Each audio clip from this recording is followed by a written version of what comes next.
hetkel tegema, kuigi elektrooniline võimalus selleks on olemas.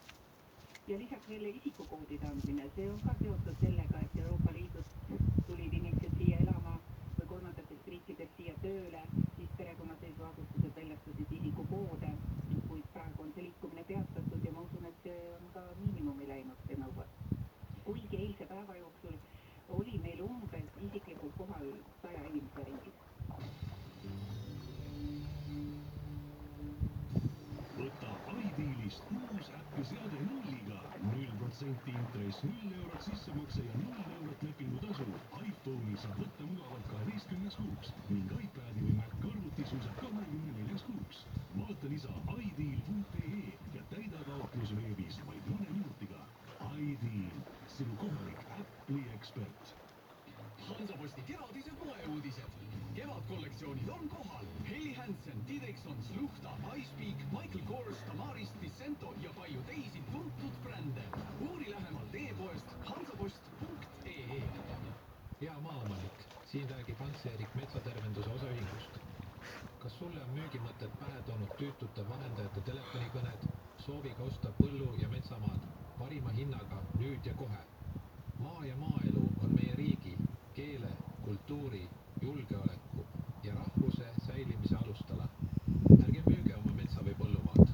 Majandage seda ise, mõeldes lastele ja lastelastele. Kui aga olete jätkuvalt kindel ja soovite müüa oma põllu- või metsamaad, siis pakkuge ka minule. Helista julgelt 50 91 575 50 91 575.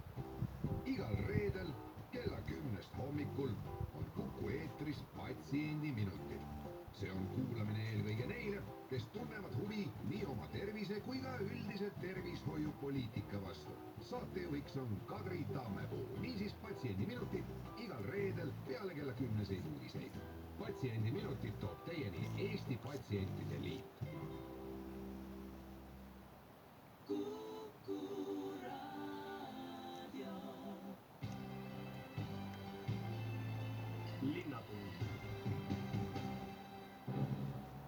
Linnatund läheb edasi ja nüüd on meil telefonil Tallinna Linnatranspordi aktsiaseltsi juht Deniss Boroditš. Tere ja kuidas teil siis elu nendes keerulistes tingimustes kulgeb? Tere päevast, et kui vaadata seda teenuse sisu, siis teenuse sisu on meil sama. Ega meie graafikutest ja väljumistest ei ole mingi muudatusi teinud. Me ikkagi igapäevaselt väljub meil 422 bussi, 45 trammi ja 32 trolli. Et mis on muutunud meie jaoks on kindlasti, et me natukene tekitasime sanitaartsooni oma juhtidele, et kaitsta neid, et kui on terve juht, siis saab toimida.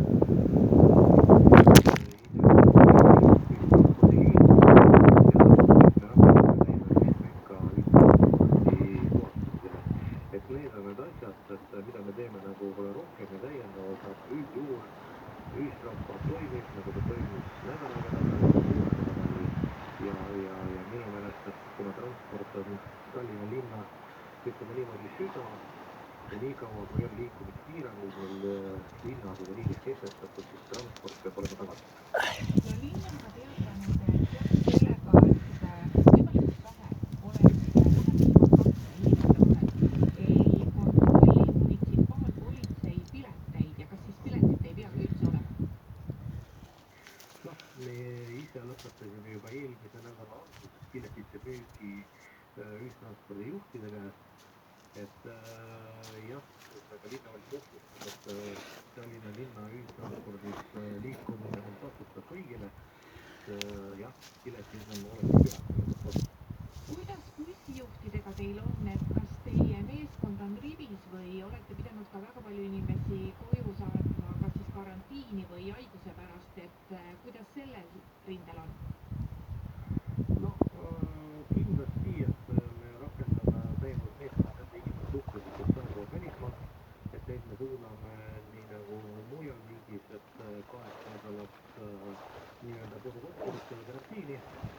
Samuti meil muide igapäevaselt toimub ka kontroll meie juhtidele, kus kontrollitakse joogeseisundit ja paralleelselt vaadatakse üldtervislikku seisundit ühistranspordi juhtidest ja kui on mingid mähud või ohud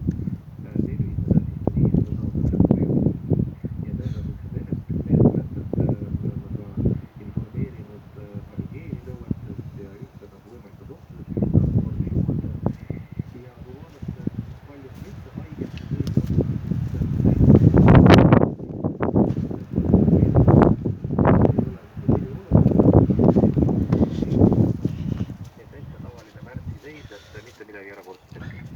Aga kuidas inimesed ise ennast tunnevad, et kui te juba juhtidele ka rääkisite, et tulevad sellised erinõuded, et inimesed ei tule enam bussijuhile lähedale, et sellest esimesest uksest ei saa sisse tulla, et kas